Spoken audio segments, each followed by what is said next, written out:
2025 Dynasty rookie drafts are well underway for a lot of you guys. And today we're going to break down 4, sometimes 5 honorable mention values that we like in the first 2 rounds. We've already covered sleepers in the 3rd and 4th round. Yesterday night, I did a video on like taxi squad guys that after the draft you can go and pick up. But we do need to talk about the early round guys. Some of the guys that are a little bit undervalued. Generally speaking, we found that 1st, 2nd round pretty well priced for the most part. But there are a couple guys that I find myself, I've done about 4 or 5 rookie drafts so far, a couple more underway, and I find myself drafting these players a lot. So they are basically ergo values as a result of that because they are sliding a little bit in rookie drafts. So Danny, do you want to get us kicked off with the first value? We each picked a player from the 1st round and the 2nd round to give you guys a good kind of mix of player values here. Yeah, and my number one value, my 112 overall, keep trade cuts 203, flock expert rankings 203, is Luther Burden, wide receiver of the Chicago Bears. And initially, I had him, 201, 202. Ended up raising him up to the 112 the more I digested the situation. And with the case for Luther Burden, I mean, let's just start it off with the pros and cons of the fit in Chicago. The cons are where most people are focusing right now. And if you actually look at his open market value over on Keep Trade Cut, he's gone from the wide receiver 23 to the wide receiver 32 in the last 6 months, indicating that people didn't really like the Chicago landing spot, didn't really like him going 39th overall. I understand there's cons to that situation in general, the immediate production projection for Luther Burden, because they have DJ Moore, because they have Rome Odunze, obviously selecting Colson Loveland at 10th overall. It's hard to really imagine how much volume he can have in year 1. And people will immediately go, too many mouths to feed, this and that. Like, we will hear that go throughout your rookie draft cycle. However, like we discussed in the 7 mistakes video, people that are focused on too many mouths to feed are evaluating landing spot wrong.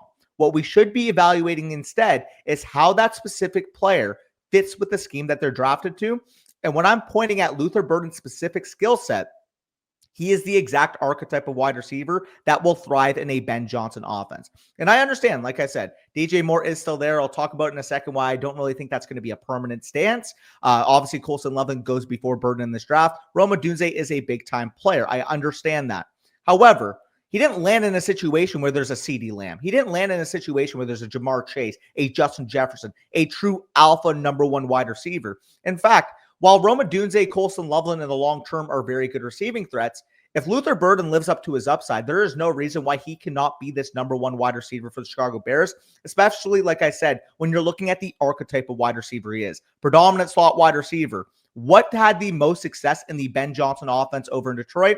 Amon St. Brown operating from that slot position. We've seen Luther Burden with the ball in his hands. We understand the overall juice that he has, that he brings to the position. I think he's a player that maybe by year 2 can be your full-fledged Z wide receiver in 12 personnel. I think this is going to be a predominant 11 personnel team in regardless, which is why I think his rookie year, too many mouths to feed moniker is a little overrated.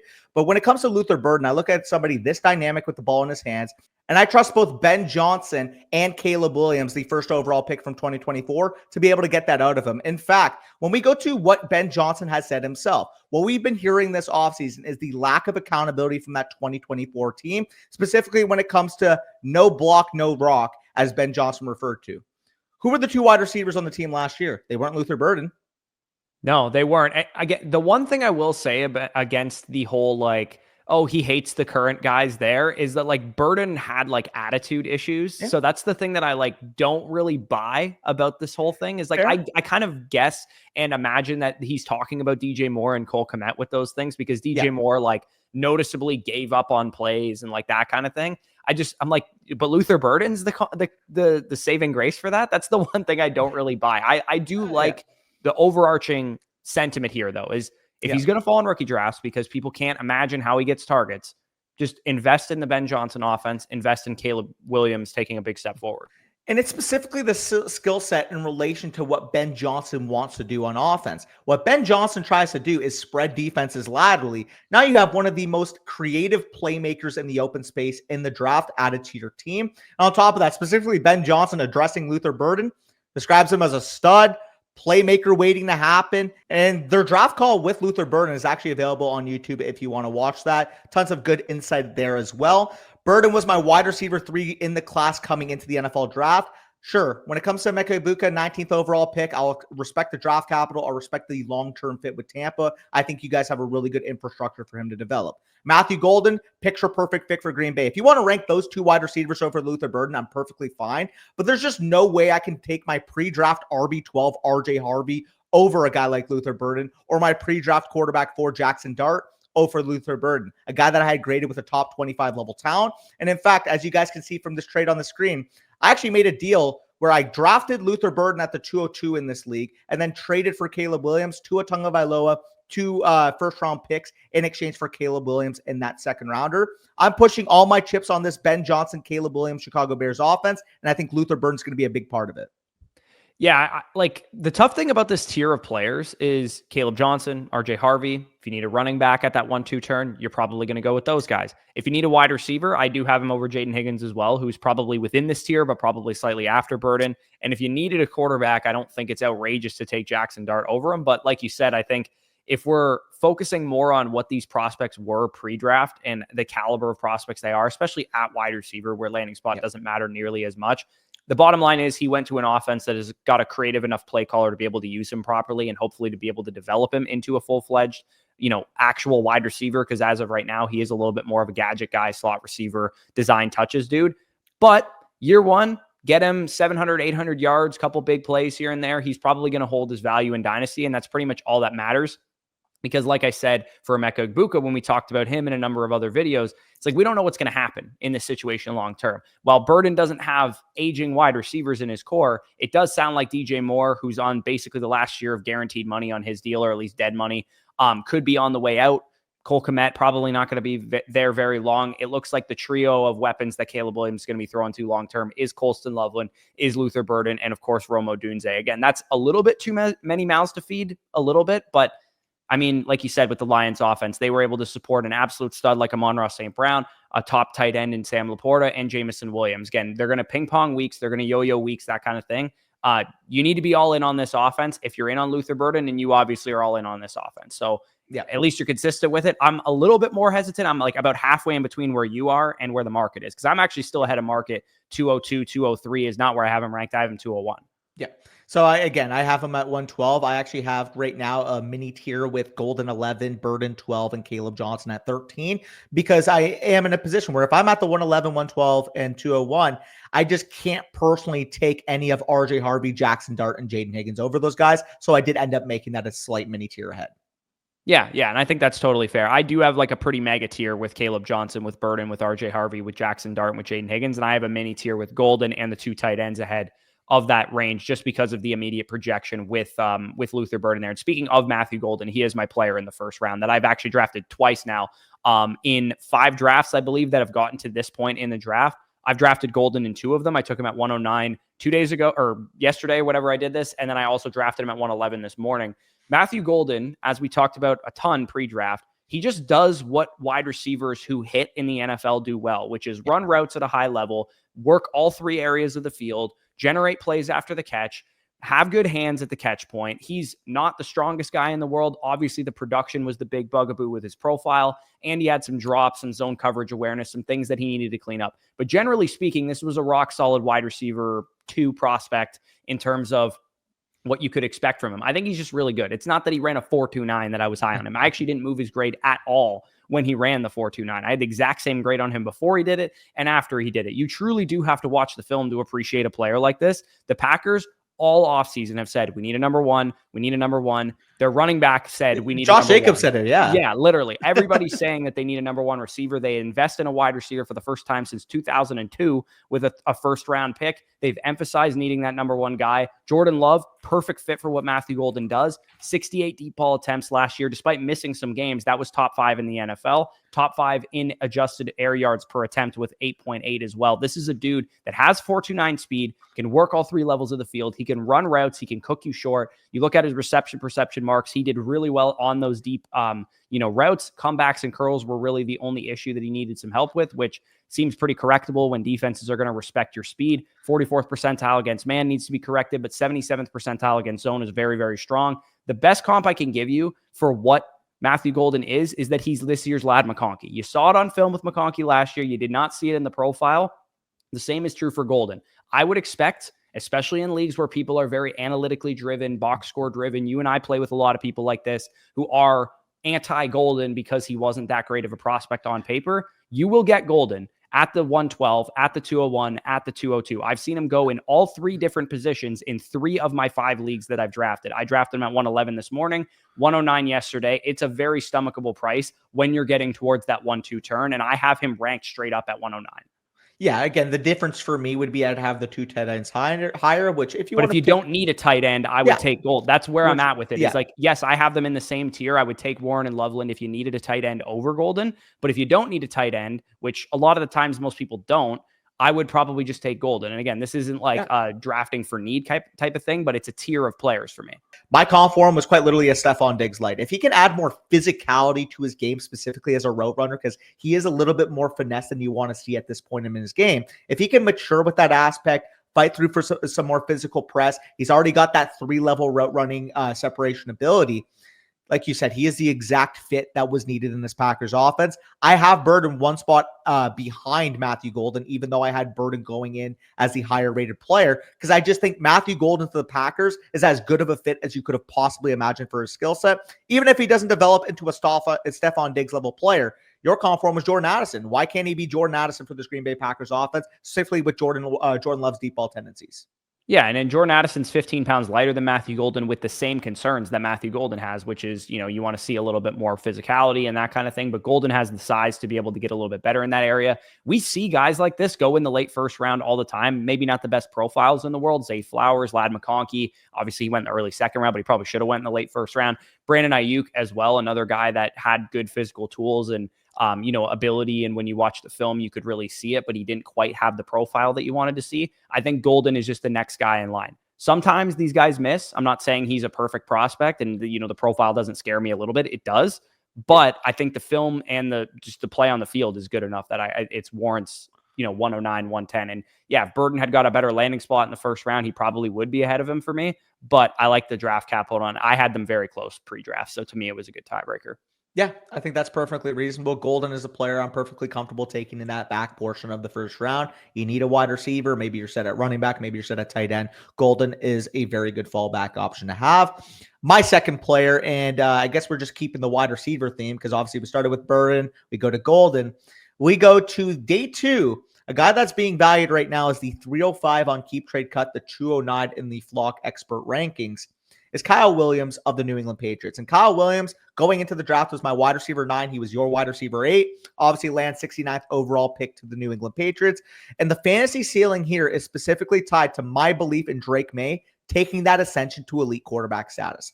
If you guys have been following the channel, you guys will know my thoughts on Drake May. Drake May is my quarterback 6 in Dynasty. Drake May is a guy that I think, quite frankly, if he's developed properly, can be the 101 in startup someday. And Kyle Williams, the exact archetype of wide receiver that can take him to the next level. 4.4 juice, high-end separation skills, incredible yak ability. My comp for him in the pre-draft cycle was a John Brown-style wide receiver 2 to Diggs' wide receiver 1 immediately in the context of this offense.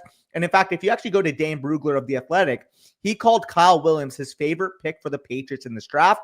And when he likens to playing that Josh Downs role with this May offense, if you guys do remember, 2022, Josh Downs was the wide receiver 1 for Drake May. And Josh Downs, as we've seen develop with the Indianapolis Colts, has become quite a damn good player. I can see Kyle Williams being thrust into that role, primarily as slot wide receiver right off the bat, and having a ton of production. And if you guys go on reception perception, you guys will see 75th percentile versus man, 62nd versus zone, and 82nd percentile versus press. But specifically where he was winning his routes, a lot of those quick in breakers, flat routes, comebacks, curls, a lot more of those snappy timing routes, which is what he needs in this offense in terms of Drake May. Drake May needs Stephon Diggs, Kyle Williams, those natural separators that can get as much separation as they possibly can. Last year, when he was dealing with Jalen Polk, when he was dealing with Kendrick Bourne, he just simply didn't have players on the outside who could win on the routes. Yeah, and Drake May coming out of North Carolina was also, like you said, somebody that targeted over-the-middle targets quite a bit. So if Kyle Williams is going to be a little bit more of a over-the-middle separator, plays in the slot at first, I do think that would make a lot of sense for what Drake May is good at this point in his career. And hopefully the offensive line additions help the offense a ton too, because for the most part, Drake May had to basically run for his life back there and try and deliver some money throws whenever he could. And given that he's got a couple of receiver upgrades and some offensive line upgrades and just some coaching that's better as well should help him a lot. Yeah, and I believe it was Nate Tice that made this point. I think this is a really good point that he made over with the show with Matt Harmon. But Drake May, the way he throws his deep ball is different than a guy like Trevor Lawrence. Trevor Lawrence needs more of your big-bodied ball winners on the outside. Drake May is more of a lift it over the top, let my fast guys go and can run under it. And Kyle Williams with that 4.4 speed is able to do that unlike many others in this class, to be honest. I think he was one of the best, most fluid players in space in this class. And it's funny because obviously I talked about Luther Burden, how the sentiment, why the market might be lower is the immediate opportunity in Chicago. I'm just genuinely shocked how few people have not clued in right now the immediate opportunity Kyle Williams has with the Patriots. Outside of Stephon Diggs, the next best Patriots wide receiver right now is Demario Douglas. I like Demario Douglas going into last year. Quite frankly, Demario Douglas is just a shittier version of Kyle Williams. Yeah, I think when you're spending a mid to late second round pick, which is where Kyle Williams goes right now, you're looking for guys that can quickly develop into like top 24 wide receivers for you, or top 24 running backs for you, or a tight end 1 in Dynasty, or gets a starting opportunity as a quarterback. And Kyle Williams, of all the guys that are going in that range, you think of, Jack Besh, and Trey Harris, and Jalen Noel, and those kind of things. Let's just say all of these guys were hits at the next level. Let's say we had a crystal ball, they're all going to hit. Who's going to have the highest dynasty ceiling of all of these guys? To me, it's Kyle Williams because he could be the number one long-term for a quarterback that both of us really believe in. Trey Harris would be kind of stifled by Ladd McConkey a little bit. Jack Besh has Brock Bowers and Jacoby Myers to deal with in the short term. And Jalen Noel has a couple guys that are ahead of him on the depth chart, Higgins being one of them. And of course, Nico Collins, and then maybe even Christian Kirk in the slot there. So of all these kind of like back end of the second round wide receivers, I do think Kyle Williams is the best option. And I think part of the reason why he's going a little bit lower is because you have to scroll the F down for him on Sleeper. If you notice, if you guys have drafted Kyle Williams so far, you probably have noticed that you had to scroll down for him a little bit. And I just drafted him earlier today in our Too Lazy to Set lineups league. I believe I took him 209 or something like that. And you did have to scroll down a little bit for him. Yeah, which makes sense. Because like you said, if people saw him at the top name of their boards come the 206, 207, 208, no doubt in my mind, his ADP would be higher because like you said, he was already the wide receiver 9 for me pre-draft. He's now my wide receiver 8 post-draft with Elikayo Manor falling out of the first 3 rounds of the draft. But if you guys want more information on Elikayo Manor, previous video on the channel. I thought I would have to pay a way higher price on Kyle Williams than I currently am. Yeah, I'm actually a little shocked that people didn't elevate him to like the 205, 204 kind of area. And actually, I stand corrected. I'm about to draft Kyle Williams because I drafted Jalen Milroe at the 209, and I was hoping that Skull Canada would not take him at 210, and he did not. So I just drafted Kyle Williams at the 211, which to me is a really, really good value. And it's actually with Danny's pick that I got from you, probably in a trade that we made 2 years ago when I tore this thing down. Yeah, the only pick I have this year is 411, full transparency. But I won the championship 2 years ago, and I lost in the final this past year. So we are in a win now window.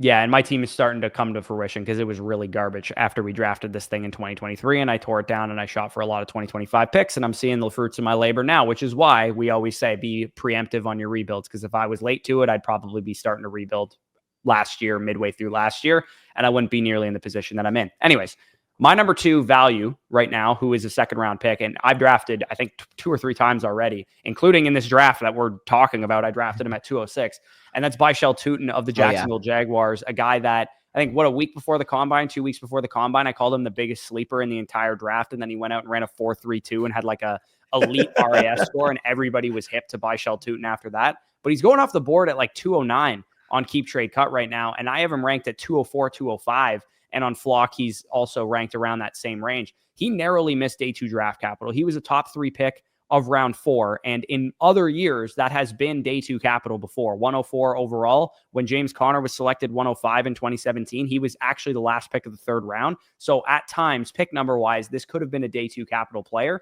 Similar to what I said with DJ Giddens for Tuten.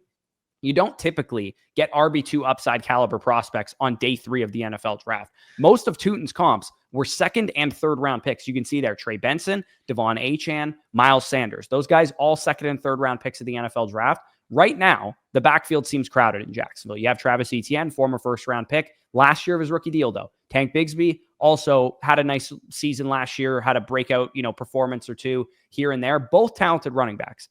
But Tuten needed some time to develop anyways. And this is a new GM in James Gladstone who is not afraid to cut players loose. He traded Christian Kirk, cut Evan Ingram, a bunch of guys on defense. And Liam Cohen, who worked with a very similar running back in Bucky Irving just last year, who supplanted Rachaad White, who going into the season, most of us thought Rachaad White, myself included as a Bucs fan, would be the starter when Liam Cohen got there. He saw that Irving was a better fit for his system, and Bucky Irving was the lead back there by the end of the season. ETN, like I said, is on the last year of his rookie deal. Bigsby, 2 more years left on his. ETN was picked 2 coaches ago by Urban Meyer and is reportedly available in trade. And I wouldn't be shocked if he is dealt before the season even starts. Tuten was my RB6 in the class pre-draft. So this is not me elevating a player based on landing spot. Right after the big 5, Caleb Johnson and forward, I had Tuten as the very next guy. Him, Scattaboo, a couple other guys were in that tier for me. They needed a wide zone running back to fit their scheme. And while ETN in theory probably does fit that scheme, they handpicked Bhayshul Tuten at the top of the 4th round on an ascending offense with Trevor Lawrence, who has absolutely no excuses at this point in time. BTJ and Travis Hunter, for my money, by the end of the season, will be the best wide receiver duo in the league. Yeah. This Jaguars offense could take a major step. You're going to want pieces of this offense, in my opinion, just like you are kind of pilled on the Bears offense and the Patriots offense in this video. I'm going to be pretty pilled on the Jaguars offense, and you're also in the same range there. I'm all in as well, baby, because the team that I just mentioned, I traded for Caleb Williams, that I had Luther Burden, Colson Loveland. Who do I also have on that team? Brian Thomas Jr., Travis Hunter, and Bhayshul Tuten. So Jaguars, Bears, Patriots. I also have Drake May on that team. I mean, this is just the most Danny team of all time, the startup that we did this year. Yeah, they have the quarterback healthy, who that's got to be an issue for them at this point in time. But even if Mac Jones had to play a couple games, I think he's a capable enough backup. The talent that they have also, I guess he's on San Francisco now, so he's not even on the team anymore. But anyways, they have talent. Bhayshul Tuten, high investment running back, could have a cleared up backfield even in the next calendar year, even before training camp. Like I said, if ETN gets dealt to Dallas or Chicago or something like that, it would definitely really clear things up for him. And more importantly, they have the architect to make it all happen, which is why we're in on Burden. It's why we're in on a lot of these guys. It's like the scheme that he went to. Let's focus on the scheme fit. Think about Devon Achane. Think about Bucky Irving. Why did they hit? It's because they were excellent fits for their scheme. And Tuten is bigger and faster than, I mean, probably not faster than Achane, but he's definitely faster than Irving, and he's way bigger than Achane as well. So I really like the fit with Tuten, man. I'm going to end up with a whole lot of him because he's the type of running back, receiving skill set, athleticism, great young offense that we're tethering ourselves to. Would it shock me if a year from now he mid-season wins out the job, Bigsby's just kind of a spell back, ETN gets dealt at the deadline or before the season, and Bhayshul Tuten's a top 10 or top 15 dynasty running back? Wouldn't shock me one bit, just like Bucky Irving did.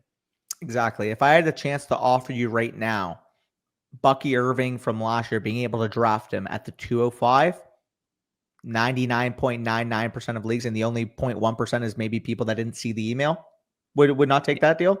Yeah, and if anyone's like, oh, well, Bucky was a better prospect, he's like, no, he wasn't. No, he wasn't. He was a flex play prospect in the prospect model, and he was like a good 10, 15% below where Tuten ranks right now. Like I said, the names that I just listed, Trey Benson, Devon Achane, Miles Sanders, where did they go in rookie drafts versus where Tuten is going in rookie drafts? He's going mid to late second round. Benson was, some people were dumb enough to take him early in the mid first round, but he was mainly going late first round, early second. Same goes for Achane, late first round, early second, and Sanders, mid to late first round, I believe is where he was going back in 2019. So you're getting essentially a similar prospect to those guys at way cheaper of a price. Yeah. So let me ask you, Corey, you're a Bucs fan. What is the main thing that Bucky Irving wins with? Elusiveness. So you think the guy with a 34.4% missed tackles force rate, first in the class, 4.4 yards after contact per attempt, fifth in the class, and 143.2 elusiveness rating, third in the class, can't suffice in that regard. On top of that, also being 20 pounds heavier and having more speed? Yeah, and like for what it's worth, Irving didn't run that fast, but I do think when you watch the tape on him, you were like, this guy's fast. And I think Tuten also tested fast and is fast on tape. He tested fast and he's fast on tape, hence the fact that he had a 98th percentile speed score, a 97th percentile burst score, guy that you comp to Chase Brown, I comp to Kenneth Walker. He was a top 50 talent that fell to the 4th round because the NFL realized there's so many good running backs in this class. Why would we take them 2 rounds higher when we can just wait a couple rounds and knock everybody down? There's a reason why a guy like Damian Martinez goes in round 7, when in normal years he'd probably be around 4, round 3 type of pick. Other than Judkins, Henderson, Hampton, and Genty, pretty much every running back went a round or two after they probably should have in this draft, including Caleb Johnson, including Tuten, including a lot of these guys. They probably all should have been third-round picks at the very least. And Tuten, definitely a guy that I have already ended up with a lot of and will continue to end up with a lot of, because I really do think the ceiling could be Devon Achane level dynasty asset. Yeah, I mean, just look at our comps. I mean, Chase Brown, Kenneth Walker, both guys that have peaked in the top 5 to 10 running backs in Dynasty. If you're telling me Bhayshul Tuten is on that type of trajectory, and you might hear that and think, well, Bhayshul Tuten went 104. He went in the 4th round. Chase Brown was what, a 5th round pick? Yeah, and same like Kyron, Devon Achane, sorry, was the 84th pick. He's only 20 picks ahead of him, even though he's a 3rd round pick technically. He's not like that much higher. In a better class.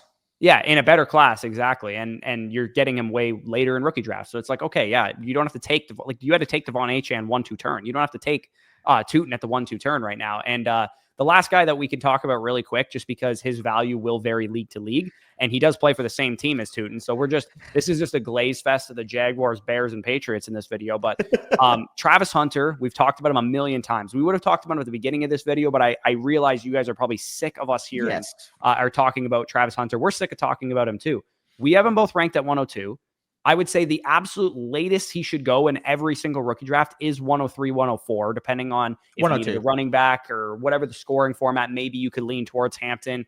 If you're really conservative and you don't really want to, take on the risk that he plays defense, you could convince me of Tet McMillan. I just can't take him any lower than that. If he is on the board after 104 and even at 104, he is a huge value. People have commented, go ahead and comment down below. Where have you guys gotten Travis Hunter? People have said 106, 107, 108, 109. Somebody told me that he fell to the 2nd round in one of their leagues. I saw on Twitter, somebody got him at like the 2-2. Let me just be perfectly clear here. Any pick he is after the top 2 off the board, he is now the biggest steal of your draft. He is a guy that I have valued in a tier with Ashton Genty. So while, Corey, if you want to take Omari and Hampton over him in certain circumstances, that's one. I can't do it. Travis Hunter is too different of a talent. 2nd overall draft. There is a realistic opportunity for him to be the dynasty wide receiver 1, given that situation. If he goes out there in year 1, even if he just has an 1150-yard, 8-touchdown year, and he's the rookie of the year, guess what? He's going to be a top 5 dynasty wide receiver. Yeah, and he'll probably go in the 1-2 turn area of startup drafts as well. And again, I know tons of people are going to go, well, what about Brian Thomas Jr.? It's like, these guys can coexist. The offense could take a big step forward. You don't really know what's going to happen. All we do know is that Travis Hunter is like born in a lab to play this sport, and you don't want to pass on players like that. He has the opportunity. I'm not being hyperbolic here. Obviously, again, not just specifically at wide receiver, because I had Marv with a higher grade. Just talking about in terms of what we remember in football. Can he be the best non-quarterback of all time? Like, it's a hot take, I understand, but we have never seen a prospect of this caliber, in my opinion.